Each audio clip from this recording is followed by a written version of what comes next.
বৈষম্য বিরোধীর অফিসটা নিয়ে কি এটা টর্চার সেল করা হয়েছে আওয়ামী লীগের পার্টি অফিসের মতো? আগে দেখতাম আওয়ামী লীগের ছাত্রলীগরা মানুষকে ধরে নিয়ে যায় তাদের অফিসে নিয়ে টর্চার সেলের মধ্যে ঢুকে মারতো। এরকম অনেক ঘটনা আছে। কেরানীগঞ্জে আপনারা দেখছেন না, খুন করে ফেলছে, মার্ডার করে ফেলছে। কালকে তো তাকে মারার উদ্দেশ্যেই মারা হয়েছে, 22টা সিলাই পড়ছে। তাহলে এই বৈষম্যবিধির রিফাত, রশিদ সহ যারা এখানে উপস্থিত ছিল, তারা এই হত্যাকাণ্ডের সাথে হত্যাকাণ্ড ঘটানোর জন্য যে বেধড়কভাবে মারছে তার বিচার আমরা দাবি করছি। এইখানে আমরা কোনো প্রধান উপদেষ্টার কাছে বিচার চাব না, আমরা সরাসরি থানায় যাব, অভিযুক্তরা যাবে, তারা তাদের অভিযোগ দিবে, তারা মামলা নেবে। যদি প্রশাসন মামলা না নেয় তাহলে আমরা সেটাকে দুর্বার আন্দোলনের রূপ দেবো। কারণ এই জুলাই অভ্যুত্থানে আমি নিজে জেল খাটছি, আমাকে কি ট্যাগিং দেবে?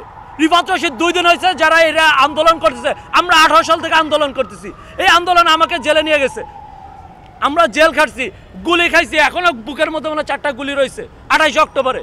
আমরা আন্দোলন করা, এখন আমাদেরকে যদি ট্যাগিং দেয় যে ভাই আপনি কি, রিফাত রশিদেরা 17 তারিখের পরে সব হাওয়া হয়ে গেছে, আসিফ শুধুমাত্র পলায় ছিল, আর অনেকেই বলতে পারে যে আপনারা বলেন সার্জিস, তারপরে হাসনাত, এরা সবাই পলায় গেছিল। আপনারা মিডিয়ারা সবাই জানেন, কারো কোনো খোঁজ খবর নাই। আন্দোলন চালাইছি আমরা রাজনৈতিক ব্যক্তিরাই, আমরা আন্দোলনকে যাত্রাবাড়ি চালাইছি।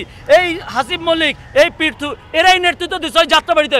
সবচেয়ে বড় আন্দোলন যেখানে হয়েছে, তাদেরকে কিভাবে মারে এই জুলাই গণঅভ্যুত্থানে স্পিড ধারণ করে, কোন ধরনের লেগেসি তারা বহন করে? আমার এখানটা প্রশ্ন, আমরা তাদেরকে ছাড় দিচ্ছি, এর মানে এটা না তারা যা ইচ্ছা তাই করবে, যার সাথে মনে যায় তার সাথে করবে। আজকে আমাকে তারা হুমকি দেওয়াচ্ছে যে আপনাদের সংগঠনের অমুকে যাচ্ছে কেন? আরে ভাই, এখানে আমি সংগঠনের পক্ষ থেকে আসিনি, আপনারা সংগঠনকে ট্যাগিং দেওয়া শিখছেন। আওয়ামী লীগের ওই একই লেগেছি আপনারা বহন করতেছেন যে অমুক দলের থেকে কেন আসছে। আপনার উচিত ছিল সবাইকে নিয়ে বসা, গোল টেবিলে বসা, যে আপনাদের কি সমস্যা আমরা সমাধান করব।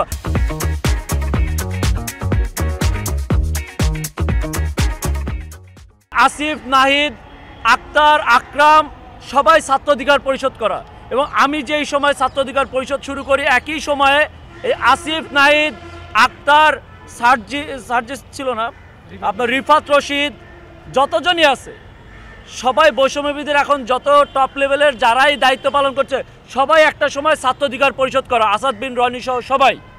তাহলে কেন ছাত্র অধিকার পরিষদ পরিচয় পাওয়ার পরে এখানে গেছে তো কেউ ছাত্র অধিকার পরিষদের পরিচয় যায় নাই? যারা গেছে তারা সবাই একটা এলাকায় গত দিনের ঘটনার পরিপ্রেক্ষিতে তারা গেছে, এবং আমি এখানে আসছি, যারা দেখতেছেন এরা সবাই যাত্রাবাড়ি অঞ্চলের, ডেমরা অঞ্চলের। আমার বাসা যাত্রাবাড়ি শনি একরাতে। আমি যখন জানতে পারছি পীর্থুর উপর হামলা হয়েছে, পীর্থু আমার সেই 18 সাল থেকে ওকে চিনি। এই জুলাই গণঅভ্যুত্থানে যে স্পিড, আমরা যে স্পিডটা নিয়ে আন্দোলন করছি, সেই স্পিডটা ধারণ করে যারা এটাকে ব্যাহত করার চেষ্টা করে, যারা এটা সুযোগ নিতে চায়, তাদেরকে অবশ্যই আমরা প্রতিহত করব। সেই জায়গায় পৃথ্বীরা যখন বলে যে এরা আওয়ামী লীগের একসময় দোসর ছিল, আওয়ামী লীগের সাথেও চলছে, তখন এর উপর হামলা করে।